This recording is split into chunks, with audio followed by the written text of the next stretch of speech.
Welcome, everybody. It is me. It is the Cyber Warrior. This is Cyber Warrior Studios, and I know you're all ready for another amazing episode of Security Happy Hour. Now, I just got back from B-Sides Pittsburgh. Awesome conference. If you haven't seen it, if you haven't checked it out, please, y'all need to do it if you can get there. It's fucking amazing. But saying that, I got a big show planned as always, and if you want to jump in the conversation, if you want to tune in, if you want to do whatever, let us know. You can jump in the stream. All you got to do is ask, and we can bring you on. We'll find a way to make that happen. But otherwise, look, hang around for about 10 seconds. We got a great show planned, and I'll talk to you in a bit.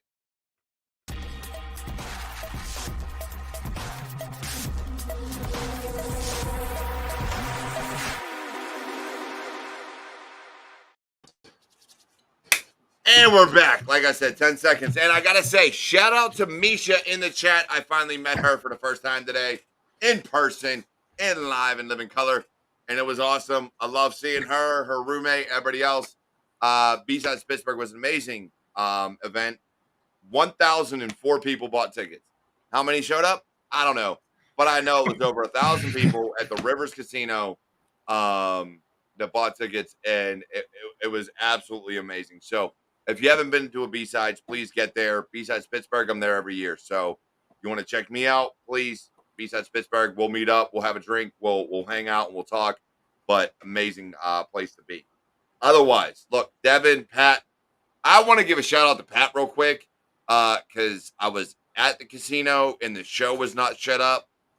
And I called him or texted him and was like, yo, do me a favor, set this up real quick. So shout out to Pat for helping me out. Getting this all set up. How are you all doing today? Devin, Pat, like, what's going on? How you feeling? Good. Yeah. Another Friday. It's Friday. Cheers. It is. Everybody, cheers. Cheers. Skull. So, Pat, you picked a topic this evening because I asked you to. I said, just set something up. Let's run with it. Home labs in cybersecurity. We've touched on this topic in bits and pieces before, but being that it's the primary topic, what's your take on it? Like, where's your stance on experience, home labs, and things like that? Yeah, I chose that because I think it's always brought up. It's always like touched on. And I think it's so critical, especially for those folks, even junior to mid-level, right? Even if you're a mid-level IT person getting into the world of cyber and understanding not only the components of the cyber, like we were talking about offline, CrowdStrike and Sentinel and Logarithm and all these other cool tools that, CrowdStrike and all this other stuff that we utilize on a daily basis as professionals. But those folks that don't have that exposure, how can they get that?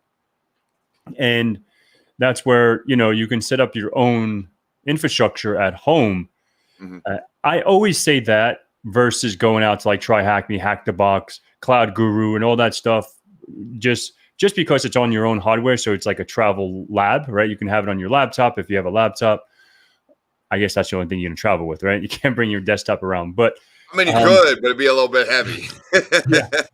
Yeah. So that's, and getting that exposure.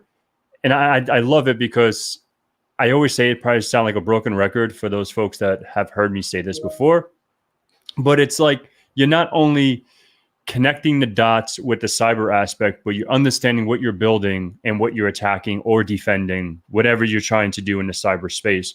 But yeah, that's my take. And, we could get into, we have an hour, so we could talk about tools and softwares and all that fun stuff. But yeah. Devin, what's your experience with home lab? Absolutely. I think it's like almost critical. Like that, my home lab, I have a good, decent home lab with several different switches, several different technologies. I have an old Dell R720 server. I have a server that I built myself. One's running ESXi, the other one's running Proxmox. I spin up all kinds of different things. I've done a WASA server in there. I've done some security onion stuff in there just to play with different stuff and learn the technologies and tuning and being able to do all that stuff. And then, I'll add some other virtual machines in there, just like Pat said. I've used it. Not only that, it's helped me in my actual work. So like I'm doing something at work and I'm like, hey, I need to test to make sure this is going to work. Like the other day, I was converting a Gen 1 Hyper-V VM to a Gen 2 so I could deploy BitLocker on it because Gen 1 doesn't support it. And I was like, I need to make sure I can migrate this without tearing shit up. So I went in there, spun it up, made a few little data things on there, made sure everything looked the same, and I didn't have any issues. So it works. And I mean, that was completely, we didn't have that type of environment for me to spin up that could support a Gen 2. The old server that we had at the office wouldn't even let me do that. So it just comes in handy. And again, for learning, like it's taught me so many more technologies, segmenting out my own network, understanding the fundamentals, how DNS works, how DHCP works. Again, me and Pat did a lot of things when he was studying for his PJPT and PMPT. That's where I spun up my entire lab based off the PEH course, and we worked through it. It's just been great. Yeah, and one of the things I look at, and I know we talk a lot about cloud computing on this show, whether it's hybrid or fully cloud, and some of the free capabilities of setting up a cloud lab. And I think it's valuable, especially if you have the financial resources to do it like full blown. But if you don't, even that experience with something like Security Onion or Snort, the free version of Snort and things like that. Zeek, bro, like it's all open source. Anything you can get open source. I think it's invaluable to what you can get. And you look at things like Destruction Lab and there's or Detection Lab, I think it is. Detection Lab. Mm-hmm. Yeah, and things like that, where it'll stand all this up in a VMware version versus cloud. I think that's invaluable because, yes, you can break into all the things on Hack the Box and try Hack Me and whatever else. However, if you cannot detect the things, then you're missing a key part of instruction and knowledge. And that goes whether you're blue team or red team. Because if you're a blue teamer, right, and your whole job is around detection and response and things of that nature, you need to know how to break into shit. You need to know what logs you're going to generate. You need to know all these things. Whereas if you're a red teamer, you need to know how to hide yourself, which means you need to know what logs you're generating and how to hide from that. So I think things like Detection Lab and everything else are vital to the success in this industry. Yeah, I think that's right. And to piggyback kind of off what you said with the labs and everything there and being able to understand the logs and know what you're looking at and to also piggyback off Pat's there, learning the fundamentals. If you don't understand how that network traffic works and traverses across there, you're not going to know what's good and what's bad when it's coming across. So if you don't understand if you get an alert for an event or something checking a forwarding rule or something on a firewall log there, where this IP is coming from, whatever it is, if you don't know how to look for these type of detection events, if you don't know how to set up those type of events, those forwarding rules and everything, you're not going to know what you're looking for in the detection events and then your filtering and stuff like that. And it really opened my eyes to a lot of things, setting up that type of stuff. Like whenever I go to see the log, I understand, okay, this is how this happens, especially if detecting or just deciphering between a false positive and an actual positive. So let me ask you this, Pat and Devin. When it comes to setting these things up, right? We just mentioned Detection Lab, which will throw a bunch of fake user accounts and stuff like that into an 80 domain. And my watch is pissing me off right now. 88 squirrel. Don't mind me. But when you're looking at that, do you think it is more beneficial to set up a domain yourself and understand how all that is done, or to allow something like Detection Lab to set up the domain, create the users, and generate the logs for you? Ooh. So I think first you should set up everything. For sure. I would go that route first. If you understand all that and you're like, oh, fuck, I just need to get something spun up real quick. Yeah, go to Detection Logs. Go to, the GOAT, whatever the hell it is, the Active Directory, thing on GitHub and Vigilant and stuff like that, download it, get it configured. But because I'm going to tell you right now, if you're more on the red team side or the offensive side, and you never set up Active Directory, right? You never set up all this fun, jazzy jazz. And if we're talking about different aspects of what is an SPN, right? What is all these things? And you're like, I don't know, but I can just use get SPN user from fucking Impacket, but I don't really know what I'm really doing, right? So setting up, even with Sysvol, even like the old school GPPs, right? Group policy preferences, where we used to have users and passwords inside of a policy, right? So it's like if we're dumping this out and we don't understand what GP update is or what it is group policy preferences or group policy management, and if I do a GP update /4, so GP result /R to resolve what group policies are residing on my machine. I think just like it covers so many aspects of the infrastructure that you're running. And now when you take that, and this is not only relating to cyber, right? If you want to sysadmin, if you want to be whatever, more sysadmin, network admin, you're not going to really touch systems unless you're a small shop. But GNS3 for network admins, by the way. Yeah, GNS3. Bread and butter right there. Yeah. And if you're Cisco, then you'll go SML, which is Cisco Modeling Labs. If you like Palo Alto and Checkpoint, I think going to EVE-NG, some of their that platform I think works better. But yeah, GNS3 I have a few labs in GNS3 when I did my Palo Alto cert. But yeah, that's my take on it. I think so there was a post on LinkedIn this week. Actually, it's been going around. One of the people I follow on Twitter as well mentioned, like starting at help desk, good, bad, or other. Everybody has their own path to walk, but understanding what you're doing from a system administration perspective, I think is more vital in network admin, right? Because you need to understand routing. You got to set up tunneling, right? You got to be able to send traffic from point A to point B, and if you don't understand what you're doing, you're going to get caught. And if you're in a red team engagement, not a pen test, not a purple team, but a red team engagement, your goal is to not get caught, and it's to find the holes. It's to find where you can be the quietest and make this stuff work. And so I think these labs and understanding port security, SPNs and service accounts and things like that. And this is one of the reasons I pulled away from the offensive side, is because running Sharphound and Bloodhound as a tool set on things like Hack the Box or whatever else, right? My own labs, this, that, the third. I still did not understand half the shit they were saying. And I was like, from a offensive perspective, I don't get how I can get from here to here. It makes no sense to me how this traversal makes sense. And I realized I was out of my depth.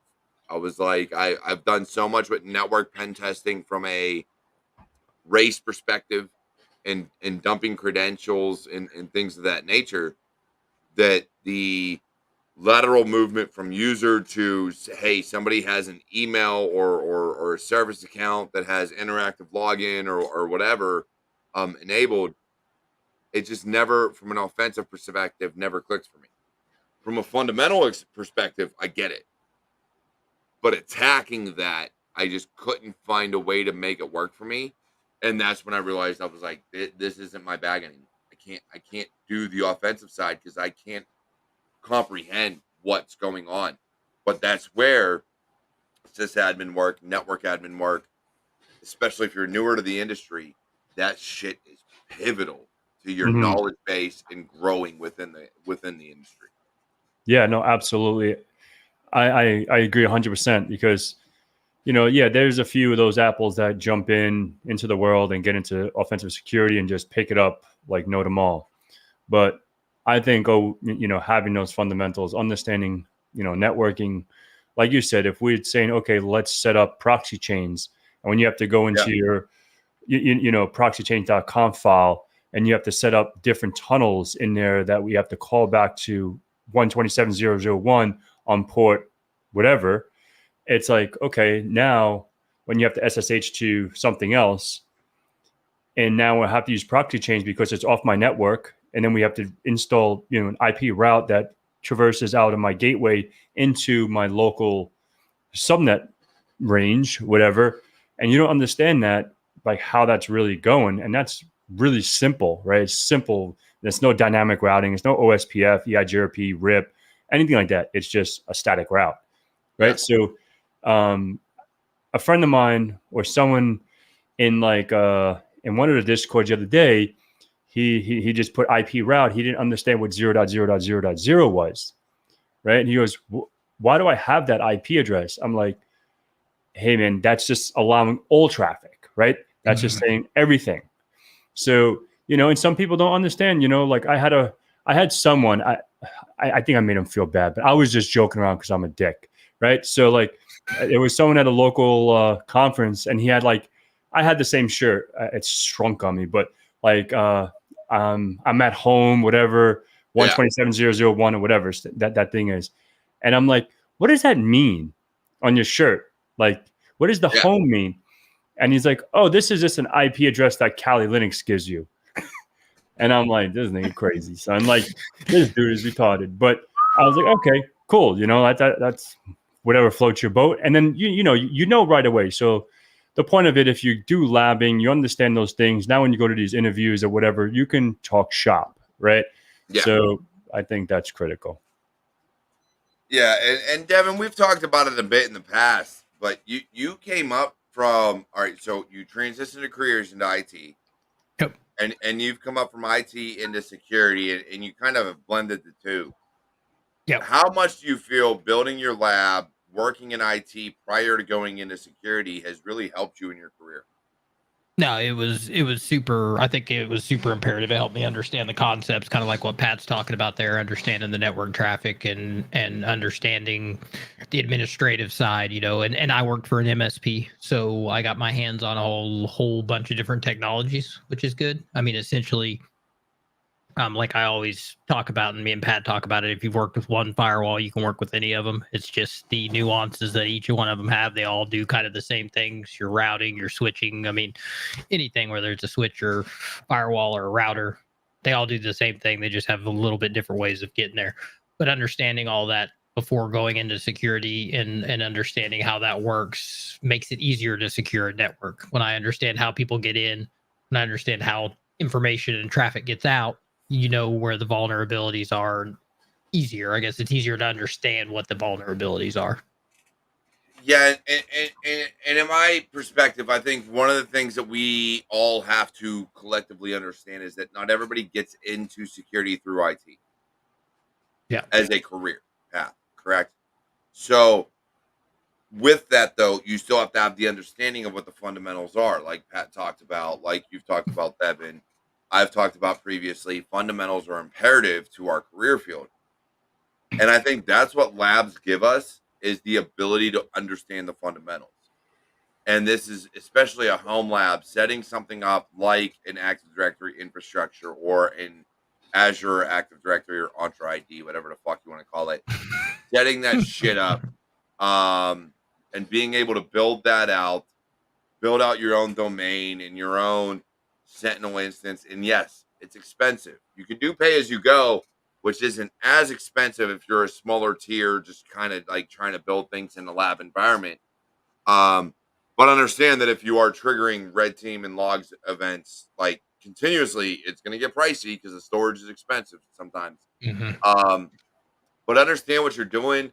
I think it's vital, especially these days. AWS, Azure, GCP, cloud runs the world at this point. Yeah, there's hybrid environments. Yeah, there's on-prem, but more and more people are trying to migrate full cloud. So getting that experience in Azure, Entra ID, AWS, hell, stand up an LDAP. Literally stand up Linux and run an LDAP server that is your Active Directory for Linux. Like, fucking do it. Just do it. Linux is free, homie. Like, you don't have to run Red Hat. You don't have to run CentOS. Pick any Linux distro, and you can install the LDAP service on it and run LDAP. Like there's no reason to not expand your knowledge base into the career field and into IT and just all avenues of what we do. And again, I think like going back into the cloud and then on-prem, and again, we do have hybrid and stuff like that, but essentially your permissions are your permissions, and a lot of the cloud for Azure anyways and Windows and Microsoft was kind of built off the same premise. I mean, you're still using groups like you would and permissions and stuff like that. So a lot of the theory and everything behind it's the same. Yep. You just have more things that it's talking to, and it actually just kind of grew and got a lot more expansive. But being able to understand the just Windows and how does NTLM work? How does SMB work? I mean, you're still using a lot of that stuff. Like, I mean, that Azure file share is not that great yet. There's still not a lot of people using it. As they're using a network share, they're still using SMB. They're still standing up an Active Directory inside of a cloud. They're still doing server shares off of another file server out to all the computers that are connected to it. So essentially it's the same. It's the same thing. It's just on somebody else's computer. Yeah. And, if there is anyone watching now or after the fact, like if you guys are setting up a home lab, I would love to hear about what you use and how you set up your lab. Like Devin said, he uses, ESXi, VMware, and Proxmox and all that stuff. I have an ESXi server as well, but I do everything on my local machine, right? And I use VMware Workstation, and I house all my VMs and my VMDKs and all that stuff reside on my NAS behind me or over there or somewhere. Yes, it's a little slower. It's a little slower to access sometimes, but I do have a 1 gig connection. But I think messing around with just different things and understanding how you set up your network, set up your infrastructure, and don't be afraid to break shit. You know what I mean? Like, that's what the lab is for, just to learn what you're trying to do. Like, I remember when I was learning VLAN hopping, and I knew networks. I knew what a dynamic trunking protocol was. I knew what VLANs was. I knew what trunking is. But now, I'm not sure if anyone watching knows what VLAN hopping is. But it's like when you have a dynamic trunking protocol on your switches, and you have, for example, VLAN 10, 11, and 12. Data, voice, and servers. I don't know. And now what we don't want, the reason that we have VLANs is for segmentation, right? We can segment that so VLAN 10 does not talk to VLAN 11 unless there's something called, router on a stick or into VLAN routing. So now with that being said, can an attacker, if I'm on your machine, if I'm on the guest network, can I get to the server network? Can I get to those? And, I don't know why I'm going on that rant, but yeah. So we always rant. Come on. That's how it goes, Pat. That's how this show goes. We go on rants. That's how it fun. So if anyone's watching that's doing any home labs or, setting up or in the mix of setting it up, I would love to hear what you guys are using. Yeah. So there's some new people in the chat. And again, Misha's here. Shout out to Misha. She's always tuning in. And I gotta put her comment up here in a second. But Derek Christopher, thank you, Derek, for joining. Corey, thank you for being here. Age, a gay. I can't pronounce the name you have on YouTube, so I apologize. You know who you are. Love you, homie. You're always here. And then owned. Oh wait, Devin. I mean. But again, it comes down to like I want to hear those that have home labs or do things like Pat said. Put it in chat. Let us know, what are you doing and what are your questions about home labs, because that's really vital to what we're doing in this. But Misha, I'm glad for this topic, because I always wonder if a home lab is a necessity for all levels or job types. But then also getting started on it for those who don't understand what a home lab is. And I think that is home labs are vital to any technical position. From junior, senior, principal, whatever, home labs are vital. Yeah, absolutely. I'm always expanding mine. Always adding something to it. If I can get something cheap, and add to it and do something different and stand something up. And you basically the only thing I'm doing is paying for energy after that. Most of my stuff I've got for very, very inexpensive, if not free, or, something I already had and I just added to it like an old computer. Like my server, I basically bought $100 and some rack mountable case just so I had it standing in a regular case, but I had a server rack, so I'm like, I'm going to buy a case for it. All existing parts from an old computer that's from 2017. Bought a little bit more RAM for it, threw it in there, bought a couple extra hard drives so I could have some more storage and have room to build out all these VMs and them have their own hard drives and all that stuff and have the space. It seems a lot more complicated, a lot harder than it is. And then old servers too, even if it's old, if it's something from 2015 or 2012, I have a Dell T310 set over here on the floor that I haven't hooked up yet that I got for free. That can be utilized and be turned into something for a home lab. It doesn't have to be fast. It just has to be able to run Windows. You can run anything off of it. You may not be able to run BitLocker or something because it doesn't have a TPM 2.0 or whatever. It could still work. It doesn't need to be the latest and greatest. Yeah, and I think people neglect the fact that there's Windows operating systems that come in a mini or micro version. XP used to literally, you could go out there and download a mini XP version that had no bloatware, no nothing on it. It was just a bare bones operating system, kind of like they do for Linux. And I think people need to understand that you could put that shit on like a Raspberry Pi Zero. You could literally run the bare bones of any operating system on a Raspberry Pi Zero. Kind of a tech tip here. If you guys are doing anything like that and you're wanting to use Rufus to load your operating system onto your flash drive, and you can take Windows 11 and it'll automatically configure a few things because right now Windows 11 requires TPM. But it'll automatically go through, change the settings where you don't have to have TPM. It'll set up your admin account and do a few little tricks, and it gives you some options for that. So you don't have to go through all that troubleshooting step. But it's a free program that lets you basically turn a ISO file into a bootable disk on a flash drive there. Works great. Yeah, I use Rufus a lot. Pat, what do you use to do your imaging? Is it Rufus or do you use something else? There's another one I use. I can't remember the name of it right now. There's another one I use, but I've used Rufus in the past. Yeah, so I just use Rufus if I have to. I just, so far I haven't. I guess when Devin was at my house, I had to reformat my machine. Yeah, Fuck, that was a nightmare. But yeah, I lost everything. Hey, at least it ain't the old days where you have like 100 floppy disks to freaking shit. But I used I think I used Rufus. I just have my USB already set up. It's actually my cup back there, and it's Windows 10, and then I don't have Windows 11 yet. I have a Windows 11 on my machine, but I don't have a Windows 11 image that I have licensed, so I just do it and then do the free upgrade. Once you're on the free upgrade, you can download the image. Really? Yeah. Once you have. So for all those out there, Windows 10, Windows 11, it's rolling updates. What they wanted it to be. But the fact they went to Windows 11, it's no longer rolling updates. That kind of went out the window. However, when you're on Windows 11, if you go to download Windows 11, it'll check your license versus what's on your machine.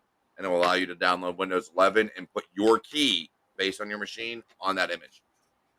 So then you just download Windows 11 at that point and install it. Interesting. Yeah. Hopefully I don't. It's intriguing, but yeah, it works. You can do it. That's how I have images of Windows 11, and it allows me to just install it back on my machine without going through the process you're talking about of putting Windows 10 on and then doing all the fucking upgrades to get there. Yeah, it's interesting. But that's the same as Windows 10. Keep in mind, and again, this for all the new people out there. Everybody knew that doesn't understand how the Microsoft system worked for the longest time. They used to give you keys. Windows XP, man, if you had friends, you could have Windows XP Pro legitimately licensed because it wasn't based off your hardware. It was a key. And so you typed it in, and you had enterprises, businesses, and other officials that would have these enterprise keys that were basically unlimited because they only had they'd have, I don't know, 100, 200 computers, and it was licensed up to like 500. So you could literally use these forever. XP 2000, anything before that. I want to say it was either Vista or 7. They went to starting to do keys, and it might have been 7. Vista may still have had, actually, Vista did have regular keys. 7 went to hardware based keys. That was when they did like the KMS stuff. Yeah, KMS. Yeah. Mhm. Yeah, and it would base it off of if you. It was one thing if you changed your hard drive, they wouldn't give a fuck. But if you changed your hard drive, your graphics card, and your memory, then it's like, this is a whole new machine. Nah, homie, this ain't licensed no more. And you're like, but it's my computer. I just upgraded it. But it's no longer licensed. So keep that in mind. Things have changed.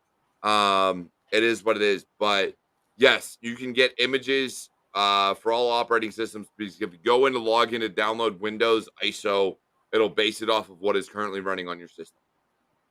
Just for awareness.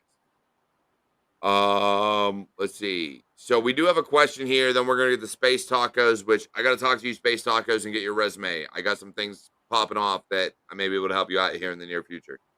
What do y'all think about the Google cybersecurity course? Oh, who took it? Did either of you take it? I've taken it. Yeah, I've taken it, and I took the cert. I thought it was very, very good for an entry level person, and I think it's. And then you also get like a discount on the Security Plus when you're done. So I think it's like 50% off. So I think the Security Plus is like what, $400 now? I don't even know. $300. So for $150, I think. Gotcha. So yeah, I definitely D, high, light, real, whatever. As long as you're, depending on how new you are, if you're super, super new, yeah, I think it's really, really good. I actually learned a few things in the Python course there. You know, when they get into Python, because I'm not really Our a Python. Amanda was the same way. Yeah.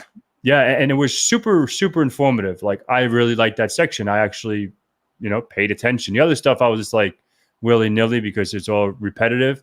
But like it was laid out and it was easy to digest. And yeah, Coursera really did a good job with that. Or Google, whatever, whoever does. I don't fucking know. I went through Coursera. Yeah. Devin, did you take the Google course?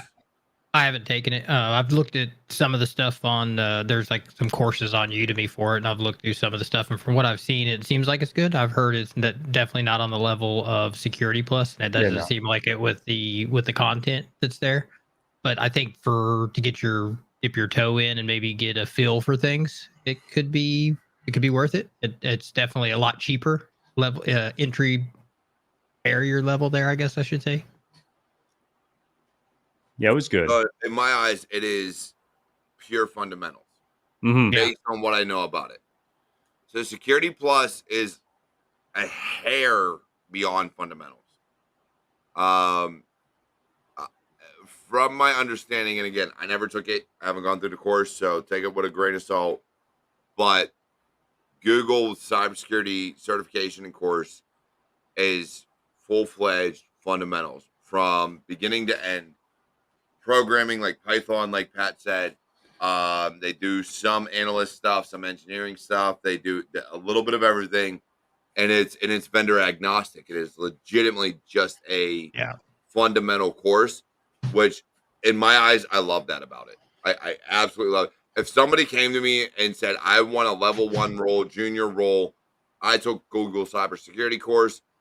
If I don't need you for any particular vendor or client, specifically, I'd hire you.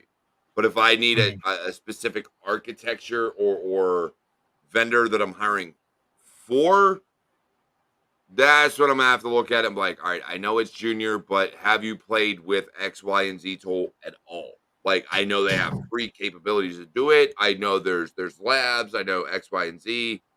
Have you even researched what these tools can do? But from a fundamental perspective, and I think even from a consulting perspective, that certification would be invaluable to juniors. And in engineering space, I love it. I love the ability to learn. But but from an MSP perspective, engineering wise, not analyst wise, engineering wise, I would need a little bit more. That's just my perspective on it. I appreciate it. I love it, and it shows you can learn, but I would need a little more. But going into that, we got space tacos. Once upon a time, I started a home lab and then got distracted by squirrel. Was working on a Josh Madicor lab. It's been so long now that I remember nothing. I can start fresh. Do it. Hands down, do it. And you're in my Discord, Space Tacos. So if you need me, and you're on LinkedIn, if you need me, hit me up. We'll get it working. Let's see. So Christopher here has an intriguing comment. Went for a SOC analyst tier 2 interview. To my surprise, the interviewer told me that home labs from Try Hack Me or Hack the Box, they're not realistic enough. We about to go to war. I'll speak on that in a minute. I felt so disappointed. He needed me to have tier 1 experiences before I can join his team. I have mixed emotions on this, but I'll let Pat, who is a prior director and held higher positions than me, go first and touch on this topic. Yeah, so I disagree, and good thing you didn't get that job because that guy's a dick. Because I think Try Hack Me, when you say it's not realistic, yes, it's a CTF, right? But you're still getting that experience through whatever you're doing, right? You still have to run an Nmap scan. You still have to do reconnaissance. You still have to get initial access. You still have to do these things. Yeah, the end result is getting a text whatever, flag.txt or whatever. But now going to, that home lab setup, now you can take that a step further and set up what you have in your current environment or whatever, your current lab, and utilize that as your experience, right? So I disagree with that guy. Like, doesn't matter. I said this, I was on ACI Learning yesterday on a live podcast, and I had a friend that's, we went to tech school together, and he was studying automotive and I was studying multimedia design because I thought I was going to be this famous skateboarder filmer. And my friend, he got all his ASC certifications at the wazoo, and he worked for Toyota, right? And he only had, like, he was interning or whatever he was doing. I don't know. Devin can speak on it. Like, he gets paid by the ticket or whatever. I don't know how many tickets. Flag hour. And Andrew would come and like, dude, like these old fucks, like I run circles around them, because his kid's taking apart 240SX and installing turbos and all this other shit. Like, he actually, took my single cam out of my Civic and put a GSR mode, actually an LS, an Integra LS, into mine because whatever the case may be. The point being is that this kid didn't have real world, he only had a few work experience, maybe like 6 months at Toyota, but the kid was taking apart fucking cars and building them in his driveway. Right. So these old folks were only, we were like 21 here, and these guys are probably in their 40s. Now we're the old fucks. Right. But this kid was like, I don't understand. Like, they don't let me do this. He would want to do more like at work, and until he owns his own business. And he started his business at like 23 years old because no one really wanted to give him that opportunity. So the point being, going back to Chris, what Chris said, like, you're about your SOC interview, dude, just keep doing you. And I'm glad you didn't get the job. It sucks that you didn't get the job, but someone like that is a scumbag. So I have mixed opinions on this, and then I'll let Devin talk. But I want to get this heard. Here's where I'll contradict you, Pat. Mm-hmm. He was going for a SOC level 2 role with no level 1 experience. Do I feel home environments, Try Hack Me, and Hack the Box give you invaluable experience? Yes. They set you up for success to get the level 1 role. Until you have that enterprise experience, it would not fit level 2. because you have not been in an environment as an analyst to truly build the correlation roles. Because Hack the Box and Try Hack Me are not putting you in a sim in an analyst perspective to correlate the data. Mhm. That is my only contradiction. I think if he was applying to level 1, yes, get the job, hands down. There's no disagreement. To skip level 1, that's my contradiction. If you have no enterprise experience, and I faced this myself coming out of the Army, you can't speak to what they deal with until you're there. You can Mhm. get the experience to get there, right? So that the home labs, that everything gets you in the door, but it should not jump the level. If you've never been a junior, if you've never been a level 1, you should not be able to jump that level and immediately go to level 2 if you've never been a level 1, because you don't understand the day-to-day operations and what truly it means to be an analyst. That's my contradiction. You if you haven't lived that life, you don't know that life, and you don't know what it takes to truly succeed there. Yeah, go for it, D. Now it's your turn. Yeah, no, I get where both of you guys are coming from. On that, I understand. Yeah, being hesitant to let somebody jump into a stock analyst tier 2 position. I guess I would have to sit through the interview and see what kind of questions they asked and and all this to see if he could answer the questions. But I know, and I guess I'm assuming they were talking about Try Hack Me or Hack the Box not being realistic enough. I hope they weren't talking about home labs, because I was like, I can guarantee I you. think THM and Hack the Box are realistic. Let's not get Yeah, it twisted. That is legit. That's legit training, yeah, but it's not enterprise training. sure, That's sure, the caveat. sure. I think if in the home lab, and again, it's hard to say, because, well, I guess I'm kind of biased now because I know what to look for from being in the field and looking at it. But I was going to say, inside my home lab, I could probably recreate most enterprise type Hmm. scenarios that you would see. But I guess that may be a biased point, because I know what to look for as far as what we see that's normal type of stuff, especially in a cloud environment. If I was to spin something up, I could recreate it and for somebody. And but I think anybody could do that after you go through, because there's a lot of information out there. So maybe but the bad thing is there is a lot of people in the industry still in management positions that don't believe in that type of stuff and believe in starting from the bottom and working yourself up. So to Christopher's point, I don't think everybody he runs into that when he applies for a job is going to be that type of a person. And there are a lot of newer minds out there, or open-minded Hmm. people that will give you a shot at some point in time.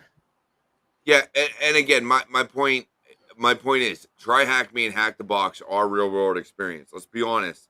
There are companies out there still running Windows XP. There are Yeah. companies out there still running Windows 7. Yep. Like, so the old malware, these quote unquote puzzles that they say with Hack the Box and Try Hack Me, like, oh, this ain't legitimate. You would never do this. No, the fuck you would. You realize how many companies right now, SolarWinds got breached by SolarWinds123 or whatever the fuck their fucking password was. Don't tell me this shit doesn't exist, because in the biggest corporations, they are getting breached by the most basic of shit.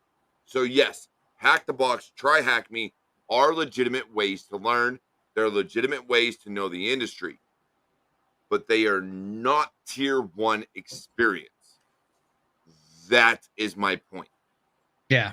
So I get what you're saying, Pat, but I do not agree with not having any experience, not having any enterprise experience, and taking your personal experience, Try Hack Me, Hack the Box, and personal labs, and be like, I fit a tier 2 role or tier 3. No, you don't. You haven't even done tier 1. You've not seen the level of shit that comes in, and being able to deal with the false positives, the false negatives, and all this other stuff, to really understand what's going on. And so I think if you're going to apply to an analyst role based on no experience other than true experience being Try Hack Me, Hack the Box, and personal lab, that's a tier 1 role. that is not level 2. And I will stand on that. I will hire you at level 1 for that. I'm not hiring you at level 2 if you have no level 1 experience. It's just not going to happen. Yeah. I was going to say something and I forgot. Well, Devin, let's be fair. Between me and you, I think we've had probably, well, I've had way more than you. I've only had one. I do need to go grab another one though. All right, I'm so we're at like 15. I'm just throwing this out here. I'm not going pee. I'm going to grab another beer. All right, go grab a beer. Pee. I went pee. Let's be honest. But no, I do. I think Home Labs, Try Hack Me, Hack the Box. Security Blue Team has their own lab set up. I can't think of what it's called right now, but Security Blue Team, they have their own Try Hack Me, Hack the Box ish Blue Team set up. I think they're invaluable. I think they're great training. I think they're great learning. But it does not account for on the job. I learned this as a level 1. Yeah. I think that should get you level 1. I will stand on that, but it should not allow you to bypass level 1. Yeah. Home Labs should not allow you to bypass level 1. But once you're past level 1, you should still maintain your home lab. Oh yeah. I have a wrench to throw in there. So okay, we're looking at it the same way, and then you run across to Ryan Marston. He don't count. That motherfucker don't count at all. He is hacking vehicles, legitimately hacking vehicles. He ain't running a lab. He is buying fucking cars, going, you know what? I got this shit. Do. No. Hey, it's his home lab though. It's at home. That's his home lab. That is not equivalent. Get out of here. Yeah, Ryan's gonna be on there with me tomorrow at B-Side Ryan's India. Awesome. I love Ryan. Ryan's amazing. John Good, more often than not in situations like this, the interviewer is saying you haven't made them feel comfortable enough that you can do the job. That's why experience helps as somebody backs your experience. Let's see, what's the next one? You can't just do unlimited labs and skip levels where the expectations are much higher. It's definitely not the same as the real world, no matter what. I agree with John on this.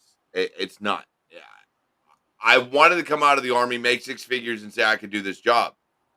I got in enterprise and realized it's completely different. Yep. Completely fucking different. I had all the certifications in the world. Doesn't mean I should have been a senior. Yeah. I can piggyback off that by just my home labs coming into an MSP for basic IT stuff. I was like, oh, I've got a good understanding of Active Directory and what goes on there. I jumped into the ISP and I was like, oh shit.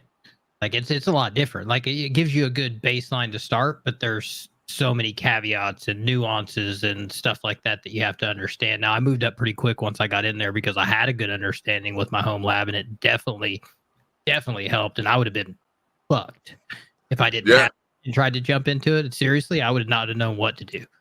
But I agree with you on that. Like it definitely it's a completely different realm. And the people that are going through this, once you get that job, you will understand, because it is eye-opening once you jump in there. You jump in there and you start seeing tickets come across and you're like, oh shit, I got to do this. Like these people are relying on me to fix their shit.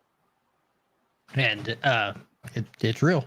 The biggest thing, learn how to Google.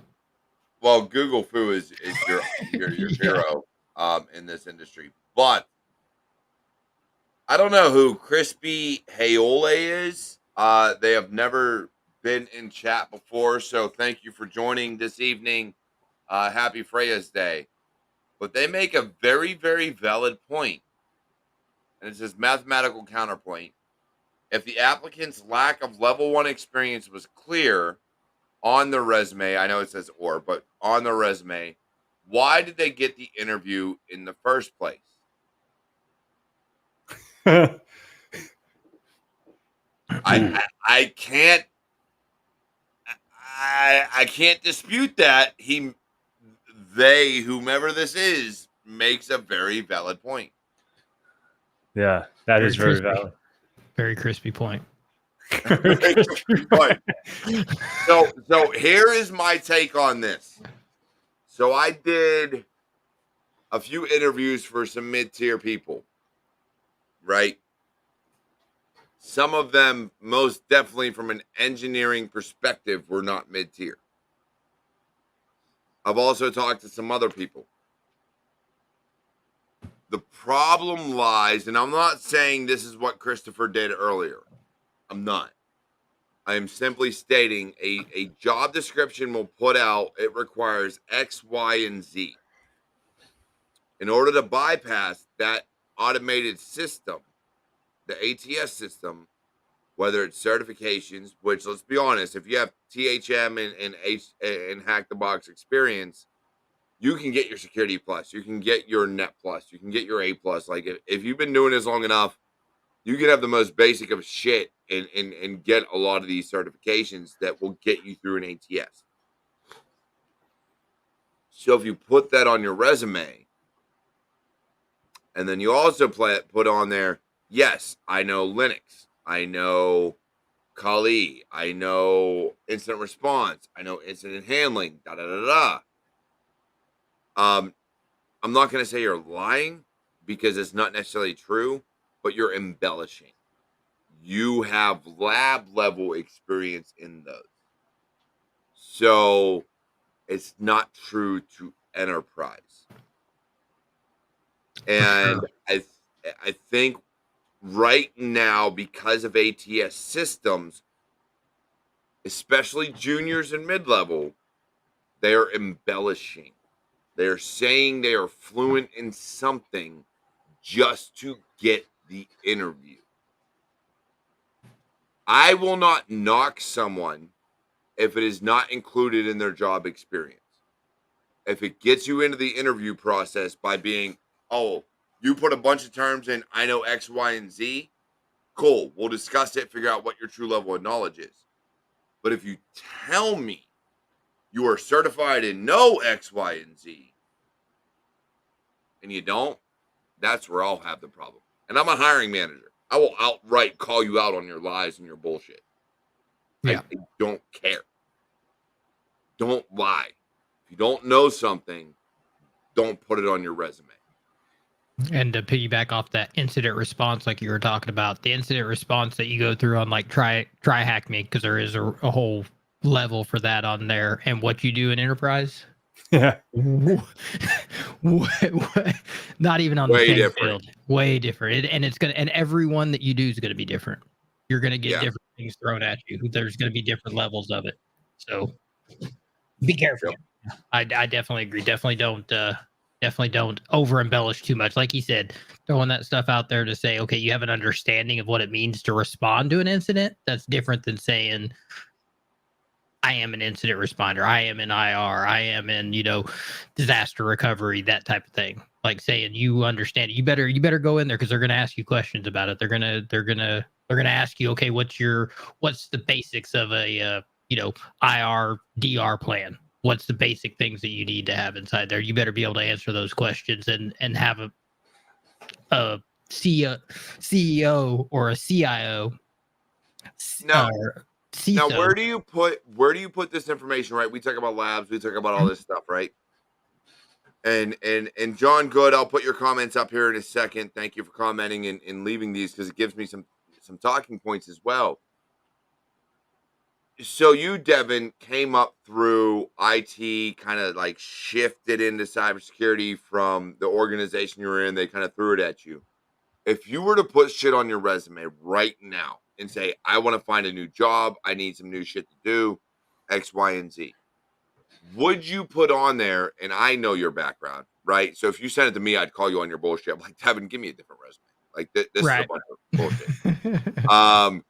But like, would you put on something like, I don't know, I've done incident response and no incident response because I've done X, Y, and Z? Or would it be go up and look at what you understand? So like when I do my resume, I put on things I've touched. Mm-hmm. Now, in the experience is different, but things I've touched and can speak on even minutely, I will put in. And this gets to John Good's point here in a second. Kali Linux, incident response, leadership, Mhm. reverse engineering, like all this shit. I may not be able to do it anymore because I haven't touched it in 10 years, but I can Mhm. go back, figure it out, and do it. Do you put on your resumes, or would you put on your resume something that says, oh, yeah, I know this to a T, something you have not touched in No. like 10 years? No, absolutely not. So, like for example, AWS. I am not an AWS person. I do not have very much experience. I know AWS. I've done a few things on it. I've very, very minimal. But if I don't put AWS on my resume whatsoever. Now Azure, I'll put Azure 365 Defender for endpoint cloud, that type of stuff. I know that. I can talk about it. I can do that all day long. AWS, you're not going to see an A without a Z after it on my resume at all, because I don't know AWS. I understand it, but they're so much different with their Well, the language and how they interact. I think their terminology is different, but the Yes, functions are the same. sure, but still, And let's be I don't know fair, the terminology. AWS is fucking SIM. Right. I say that loosely. I don't know who's calling me from Oakmont, but a 412 number's calling me. Their SIM is trash because Right. when it ties into AWS, I think it's called Event Hub or something.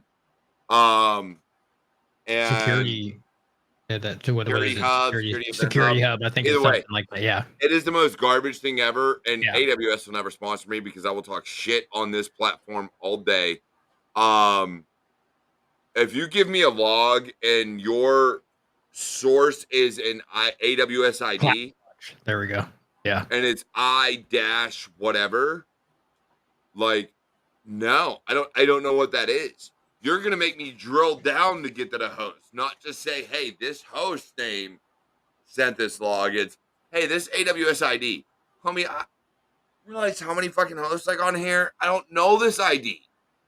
Like, I should be able to look at something flat and be like, oh, that's this virtual machine. Got you. Mhm. Not let me drill down and maybe potentially drill down again to finally find the host that's causing the issue. Right. I should be able to just look and know, oh, this host fucking generated this log. Not Yep. this AWS ID generated a log. Like, Right. that bugs the shit out of me. That is my biggest issue with AWS. Don't Is the get way me they wrong. do their logging. Don't get me wrong. Azure's confusing too with their resource groups, and then all their when you start drilling Don't down. get me started, because Ash, we'll talk offline. Right. We'll talk offline about that shit. I could go rounds about Azure, but no, unfortunately, I'm know. sure there's I people know. on here that are like, Azure's the greatest or AWS is the greatest. I have Yeah. one thing to bitch about AWS, potentially more. I'm just going to bypass it. Azure, I have shit to bitch about. I have shit about all of them. Sure. Nothing's perfect. Ever. Yeah, exactly. Nothing is perfect. And Pat, it's been a while. So the level of interest requirement to give an interview is lower than to hire somebody. Also, you don't necessarily know who the other candidates are. Sometimes people do or don't fit the culture, etc. That's for sure. 2 more comments from John Good, but what's your take on this, Pat? The interest in requirement to lower. Yeah, I agree.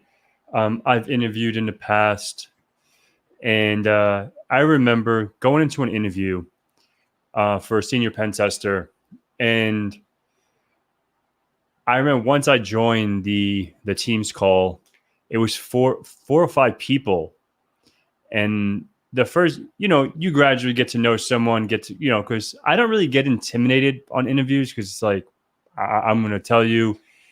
Going back to the whole fibbing on your resume, like if you query SQLi on my resume, you're not going to see it. Right. Do I know SQL injections? Do I understand? Yeah, but I can't really talk about it so much. Like when you're like, describe every OWASP top 10. I'm not really a web hacker. You know what I mean? Mm-hmm. But if you say, let's do some internals now, that's a different story, right? Or an external or whatever. So going back, and I knew from like 10 minutes into this interview, I don't want to work there, right? It's like, this is not, because it's like, the guy was like drilling me on points that were not on my resume. And I understand, like, yeah, they're trying to gauge my experience on whatever. And I literally said, hey, guy, like, you have my resume up, do a control F, put that fucking thing you just said, and you're not going to find it. So why you ask me on something that I don't do? I'm not doing that. He was asking me about mobile and doing like the mobile framework, whatever the fuck, the mobile, I don't even know what it's called, mobile SC framework or whatever it is for mobile hacking. And I'm like, is this for a mobile pen tester? Oh, it's for, this pen tester has to know all of them. I'm like, I don't know anyone, if anyone knows anyone that knows from every single pen test, send them over, because I'll give them $1,000 just to have, kudos, it all. Because I don't know. This is why I stand on, like, every red team has to be a team. Yeah. Because it is impossible. And look, I love John Hammond. I love Trusted Sec and Dave Kennedy. I love the pen testers and red teamers that are out there that know their shit. Alyssa Knight, like, just so many amazing people. But to sit there and say you're an expert and can do network pen testing, web app pen testing, fucking they run the gambit, I'm sorry, it is utterly impossible. That's like saying you're a cybersecurity expert. Like, it does not exist. You want to be an expert network pen tester, cool, all day. I can fathom that. But unless you are Rain Man, there is no possible fucking way you can do SQL injection and know it off the top of your head exactly what you're doing. All of web app, API, network, every application, internal, get the Privesk. Like, no, there's no way you can understand, fathom, comprehend, and do all of those things in a timely manner that would meet a pen tester red team. You want to tell me you're an expert on Google Foo and can do all this? Now that's a different story. Yeah. Sure. But if you are going to legitimately tell me you can do this without researching, I'm going to call you on your bullshit unless you're fucking Rain Man. Yeah, it's not 1998 no more. Back in the late 1990s, there wasn't as much technology floating around. The internet really hadn't come out and been popular. It was a lot easier. EDR didn't exist. Right. Like, there's so many security tools out there now stopping you. Yep. Like, you I don't know. Maybe it's just me. Some people might think differently, but I do not think you can consider yourself an expert in pen testing. You have to subsidize it into network, web app, whatever. And those say, oh, I'm an expert pen tester and red teamer. The fuck out of here. Can you pick a lock? Because you bring up red teaming, now I'm going to get into the physical. Exactly. Right. Yeah. Because and that's another point. Like, physicals are fun, like badge cloning and doing all that stuff. Like, yeah, it was just like a bad experience on that. And then, and obviously 30 minutes into the interview, and I'm like, yeah, I'm not really interested. And I just hung up the Teams meeting. I'm like, I'm not really interested anymore. But so just know your worth and know where you want to be and understand from whatever, if you're from your lab to your TryHack Me, Hack the Box, to all these platforms out there, just know what you want to specialize in as well. Dabble in it, like we were just saying for the last 10 minutes, like, you're not going to be an expert at everything. And like me, like, I like things I feel like I'm pretty proficient with the least amount of, and I'm not saying this to toot my horn, right? Like, because I'm not pen testing every single day. That's the God honest truth. But I remember going for the PMPT last week or whatever, how long ago it was, right? And I've been prolonging this for so fucking long because I'm like, I'm not doing this every single day anymore. It's been months, right? And literally I'm like, you know what? Like, let me do this. Let me do it. And I was able to complete that exam in 3 hours, right? So it's like, I was able to get the foothold from the outside, get domain admin in 3 hours. And I'm not saying that to, like, toot my horn. The reason I did it so quickly and did so easily is because I understand internals. Yeah. You know, like if you ask me, like now for shits and giggles, maybe I might not be a pen tester in the future. Who knows, right?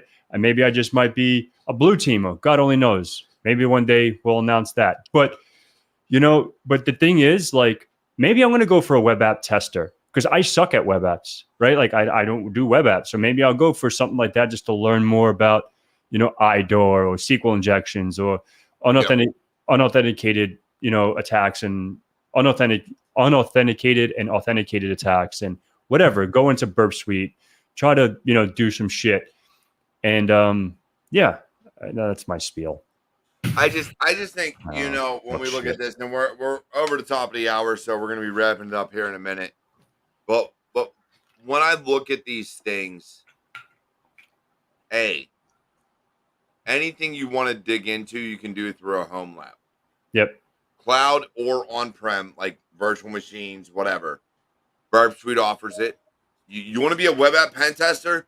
Use the Juice Shop through OWASP Top 10 and Burp Suite and Portswigger, like Portswigger has an academy and everything else like that. That's free. Portswigger's great. You can do all this stuff. So you can do all that. You want to get into cloud pen testing and things of that nature and logging and all that. Azure has free shit. AWS has free shit. GCP has free shit. But there's limits. So you have to be able to read the fine print, read the terms and conditions, and see when you're going to hit charges. My dumb ass has been charged for things that I thought I shut off and didn't shut off fully. It fucking happens. So read everything and understand. Your labs can be set up to where you can do Active Directory for free. Detection Lab, I kid you not, through Vagrant, which ties into VirtualBox and or VMware Workstation or VMware Fusion, will download everything for you. It will literally stand up an Active Directory infrastructure for you. I still say, go out, get a temporary license, a free preview of Active Directory and Server 2022 or whatever's out now, and install it, set it up, understand GPOs and domains and things of that nature. But if you're like, hey, I just want to know the analyst side, cool. Run Detection Lab, bring down a Vuln Hub VHL lab, and fucking run attacks. Tie it into your domain and run attacks. And then watch the logs traverse through. You can do all that. There's no reason you can't do this shit.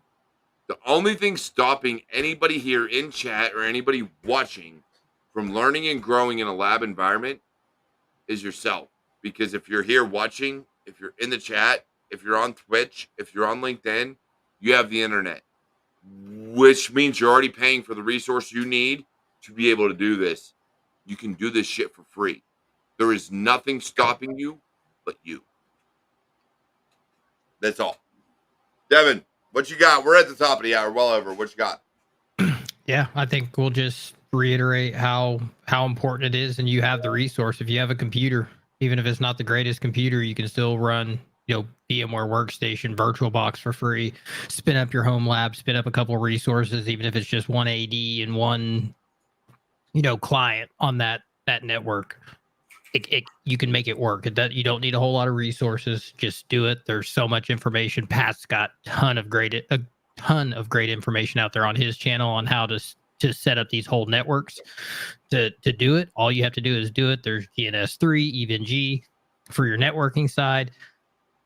If you want to look at even if it's not cybersecurity or more in the fundamentals side of things, you're trying to get that first job to get into your IT role, go look at KevTech Security. He's got the stuff for the basics of IT admin with the ticketing systems and stuff like that. Because I don't care what industry you get into, whether it's a SOC role or whether you go down system administration, MSP, MSSP, help desk, you're going to use some type of a ticketing system or have some type of a hierarchy that brings that information down to you. So understanding that and having a holistic view over everything is just going to move you farther ahead on that list whenever you get asked questions about it. Because they're going to ask you questions, whether you're coming in for a tier one, what do you understand? I know if I'm a hiring manager, as Derek would be, or Derek is, if I would be a hiring manager, I'm going to start probing those type of questions. When I go into an interview, first thing I do whenever I put that job application in is what technologies do they run? And then I go and research those technologies. Even if I've never used them, I'm like, oh, I understand what it is. I understand how to get there, how it looks. I have a basic idea of what's going on. Pat, we're going to have to do an episode on job descriptions. Mhm. I know you put them out. Because of what Devin said just now, I could do a whole nother at least half hour on, but I don't want to do it. I understand what he's saying. I want to speak on it, but I'm gonna let it go. We're gonna do that in another episode. We're gonna have to, because that's a whole nother conversation point. Pat, going into the labs, talking about everything we've talked about this evening. What are your final words? Yeah, I just think, stay consistent, keep learning, and just don't give up. And if something may be difficult today, don't worry. It was difficult for me, and I got through it. I really sincerely say this. Like, it might sound cliche or whatever, but if I can do it, you can do it. I'm not the sharpest tool in the shed, but I've gotten a lot of success. I love you, Pat. I'm probably duller than you. Let's be honest. And never want to be the dumbest in the room, because that's when you sponge it up. The most. Yep. Yeah, and that's really the way I do it. Like, yeah, you could be a senior, you can be a manager, you can be a director, but every time I used to go into meetings, if I go into a meeting, like, I'm a sponge and I'm going to listen to everyone and observe, because obviously for the bullshitters as well. But and I don't, maybe Derek's the kind of person to call him out. I don't really call people out like that. I do it in private. Yeah. Unless it's really, really, really dumb, then I'm gonna do that shit in public. I'm gonna call you on your bullshit. Yeah. Like, if you come here and tell me, like, port 80 is, SSH. Yes, I'm gonna sit there and be like, or like FTP. I'm like, did you do that, or are you telling me that's what it's commonly used for? Like, let's be clear here. Yeah. Any port can be used for anything. Yeah. It's all on how you want to, fix shit. But you're not going to sit here and tell me commonly used ports, port 80 is FTP. I'm going to smack you in the face. You might get the baby powder. Like, that might have to come out and just come across for the dumb shit you say. Is that a loophole for an interview? So when someone asks, okay, hey, what's port 67 or 68 used for? Well, what it is, depending on whether it's on the listening or the receiving end, could be different. But what's port 67 or 68 used for? I was like, well, I typically use it for, FTP protocol, because I'm more secure like that. So I could just start making shit up and say that's what I use it for. Dude, if you were smart enough to know that you can do that, like, to actually understand how that functions, all day, let's talk. But if you are literally just sitting there and I can tell you're just talking out of your ass and blowing smoke out of my ass, different conversation. But if you actually understand what you're saying, like, okay, we're gonna have a conversation. But if I know you're blowing smoke up my ass, now go. I just like to be pretentious. But yeah, I agree, Pat. I agree. Yeah, now it's it for me. All right, so we are well over the top of the hour. This has been Security Happy Hour. We got so many more episodes coming up, and whether people show up or not, me, Pat, and or Devin, and or not Pat, who the hell knows? It's a Friday. It's my show. I'll be here every week. And if I'm not, you can follow me on Twitter, LinkedIn, Facebook, you name it. I will put out what the hell's going on. I always share whether or not we're going to have an episode. So y'all take care. You have a great weekend. And I'll see y'all next week for another amazing episode. Security Happy Hour. Peace. Take it.